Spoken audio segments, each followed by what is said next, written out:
My story started 4 years ago.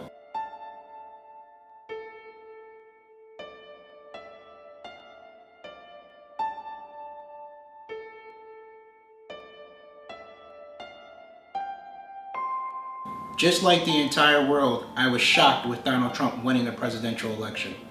It was the biggest upset by an underdog of our lifetime. It wasn't until the inauguration that it struck me that this was really happening.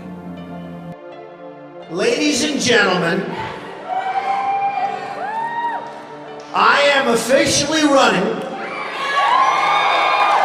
for President of the United States, and we are going to make our country great again. In Charlottesville, James Fields deliberately drove his car into a crowd of people who had been peacefully protesting, killing 1 and injuring 28. The president's response? There was very fine people on both sides. Yes, I think there's blame on both sides. You look at both sides. I think there's blame on both sides, and I have no doubt about it, and you don't have any doubt about it either. And if you reported it accurately, you would say, "Really, bro?" The Post nightclub shooting in Orlando hit close to home. My dear college friend was one of the 49 victims. She had recently moved to Florida to help out her family and just landed a job at Post. She was working close to the interests of the club that night. Over the years, there have been so many mass shootings that the country has become numb. But when you see your friend's name and picture flashes on CNN, it becomes surreal. When Colin Kaepernick and the other NFL players kneeled during the national anthem, he called us disrespectful, ungrateful son of a bitches. But it was the people who were sworn in to serve and protect committing senseless brutality against black and brown citizens. The comments from our leader again were disappointing.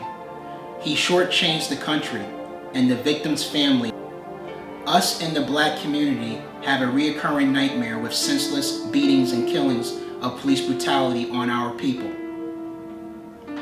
For years, our voices were not loud enough to demand a moment for change.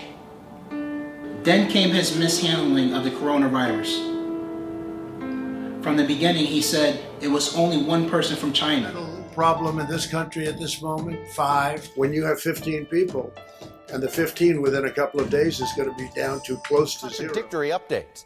His doctors evading key questions about the president's condition. Growing cluster of cases, including Republican National Committee Chair Ronna McDaniel, senior aide Hope Hicks, and campaign manager Bill Stepien, all who traveled with him to campaign events in recent days.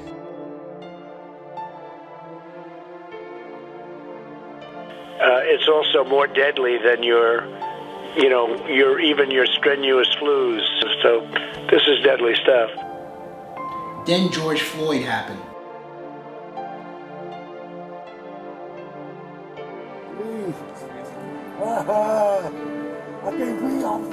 The entire world watched 8 minutes and 46 seconds of a man pressuring his knee on another human being, and just like that, another unnecessary black life taken away too soon. This man kneeled on a man's neck for 8 minutes and 46 seconds. Can you imagine that? This kid thought he was going to die. He knew he was going to die. He called for his mother. He called for his dead mother. It wasn't until later that day I learned the mother he was crying for was deceased. Can you imagine that? That struck a chord in me. And that's when I knew it was time for change. Time for change. I could no longer sit back and watch this circus.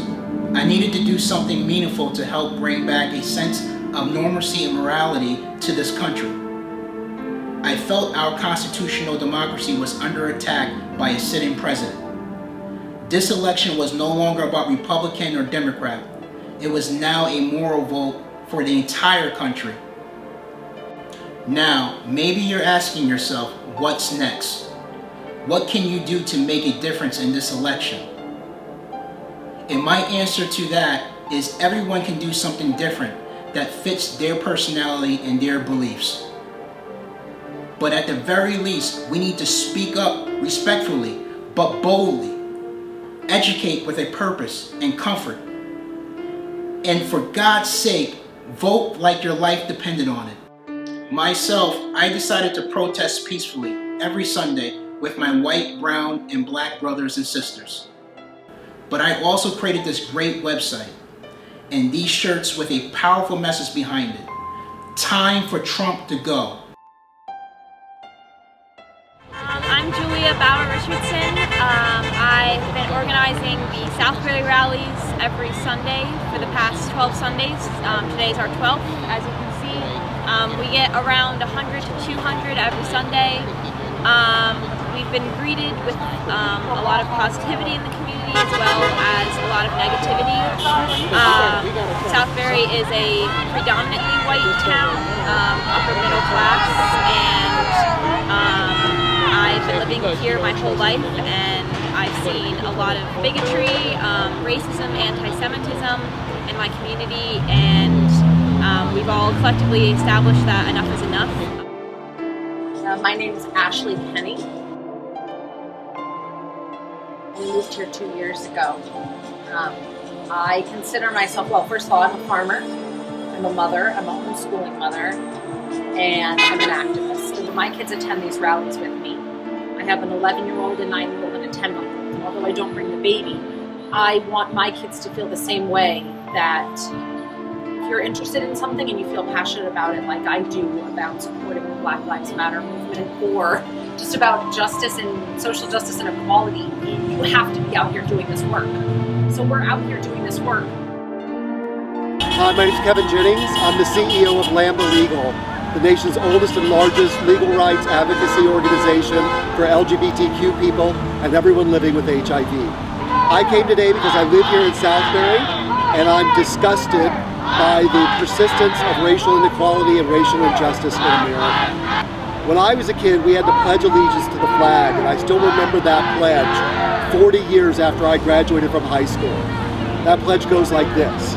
I pledge allegiance to the flag of the United States of America and to the republic for which it stands, one nation, under God, indivisible, with liberty and justice for all. Liberty and justice for all. Hi, my name is Rick Richardson. I've been a resident of Southbury for 22 years. Proud father of Julia and Anna and Grace, and I'm a local lawyer. One of the things that we've dealt with is the misperceptions about what Black Lives Matter means.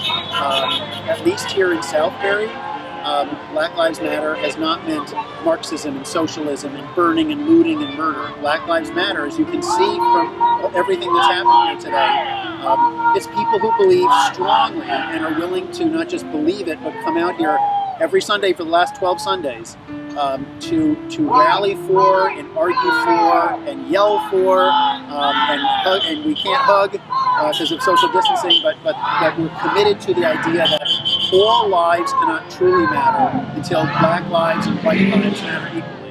Our goal is to place our shirts into as many homes as possible and mobilize and march to DC. Accomplishing our goal will provide transportation to DC and provide food and water for those attending. Lastly, currently, the voting process is being threatened. So I have a suggestion and a public announcement to make.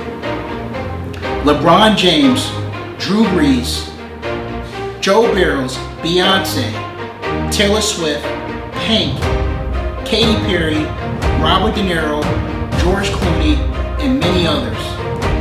We need you to come to the voting booths on November 3rd and stand outside and greet voters. Whether people vote blue or red, it doesn't matter.